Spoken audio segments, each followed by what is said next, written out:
Aujourd'hui, je vous retrouve pour vous présenter une rénovation complète d'appartement. Donc, vous allez voir en avant-après quelques photos pendant la phase de chantier et surtout la présentation des lieux après travaux.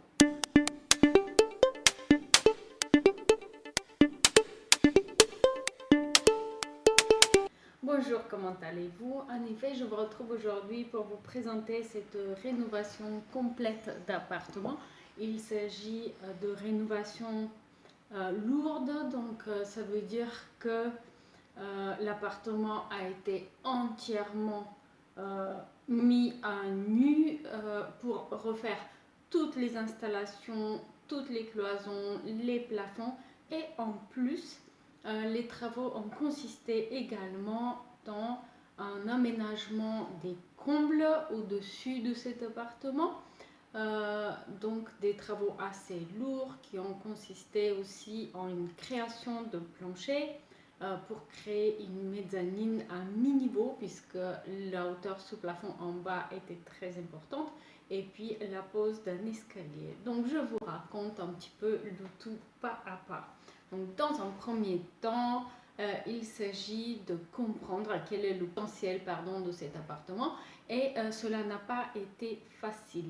Pourquoi? Parce que l'appartement avait été rénové dans les années 70 et donc il s'agissait d'un appartement de 55 mètres carrés environ qui avait été ménagé en appartement de type 3 avec 2 chambres, une pièce de vie, une salle de bain, un cellier. Utile de vous préciser que sur 55 mètres carrés, les contraintes de surface étaient telles que le charme du bâtiment d'origine était complètement anéanti. De plus, il y avait eu des faux plafonds posés pour réduire la facture d'énergie, mais aussi pour mieux proportionner les pièces, puisque vous imaginez la taille des pièces pour faire un F3 sur 55 mètres carrés. La solution retenue a opté pour aménager une très grande pièce de vie commune sur les 55 mètres carrés d'origine à l'appartement et puis d'aménager 3 chambres dans les combles au-dessus. Compte tenu de la hauteur sous plafond importante, on a créé également une mezzanine à mi-niveau. Donc en quelque sorte, cela a permis de créer un niveau intermédiaire qui distribue également la 3e chambre, qui était une ancienne chambre indépendante, comme on dit, une chambre de bonne de l'époque, et qui maintenant fait partie de l'appartement et constitue la 3e chambre d'appartement. Donc depuis ce palier intermédiaire, on a un 2e escalier qui part et qui permet de monter aux chambres à l'étage, 2 chambres d'enfants sous les toits. Donc la réalisation de ces travaux a nécessité une demande d'autorisation d'urbanisme pour la modification de toiture, c'est-à-dire la pose de 3 fenêtres de toit, mais aussi pour la création de surface, puisque la mezzanine n'existait pas avant et qu'elle fait plus de 5 mètres carrés et donc elle nécessite une demande d'autorisation d'urbanisme. Les travaux ont commencé avec la dépose des cloisons existantes, des plafonds, mais aussi de l'ancienne salle de bain qui était placée d'une manière qui ne convenait plus, donc il fallait déplacer cette salle de bain, dépose de l'ancienne cuisine. En somme, l'appartement a été mis à nu et donc il n'y avait plus que la structure porteuse qui était en place. Ensuite, la 2e étape, c'était la construction de la mezzanine pour cet appartement. Une mezzanine avec une structure en bois.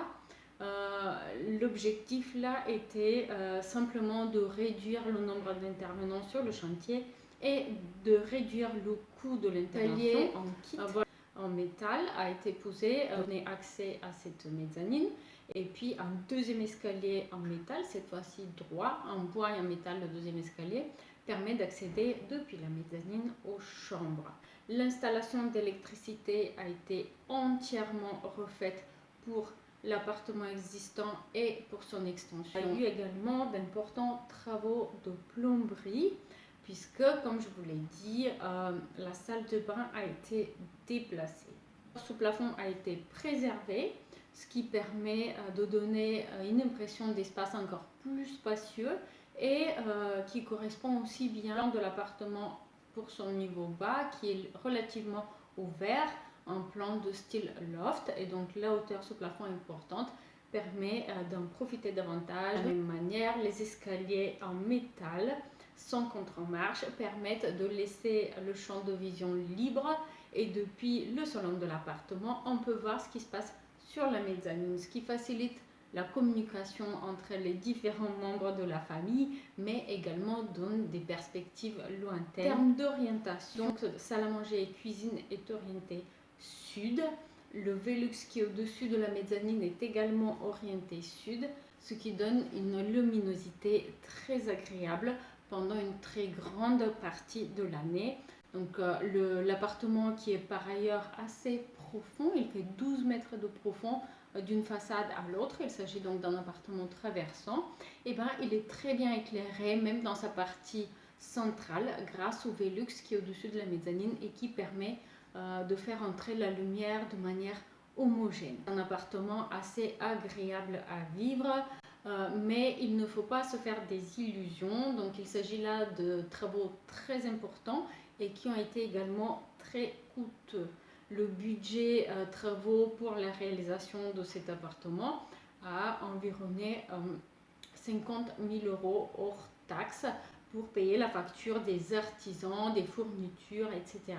Donc les travaux de rénovation lourde complète d'un appartement avec aménagement des combles pour en faire un duplex sont des travaux très importants qui nécessitent à la fois une étude détaillée, des autorisations d'urbanisme, mais également auprès de la copropriété, puisque on a fait des travaux sur la structure porteuse de l'immeuble, c'est-à-dire sa toiture et ses planchers. Et donc, ce sont des travaux qui se préparent en détail. Voilà, j'espère que vous avez apprécié ce petit tour d'appartement avant-après. Si c'est le cas, n'hésitez pas à me donner un petit coup de pouce bleu, cela me fait énormément plaisir.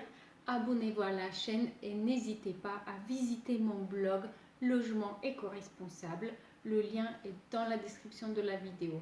Je vous remercie pour ces quelques minutes passées avec moi et je vous dis à très bientôt. Au revoir.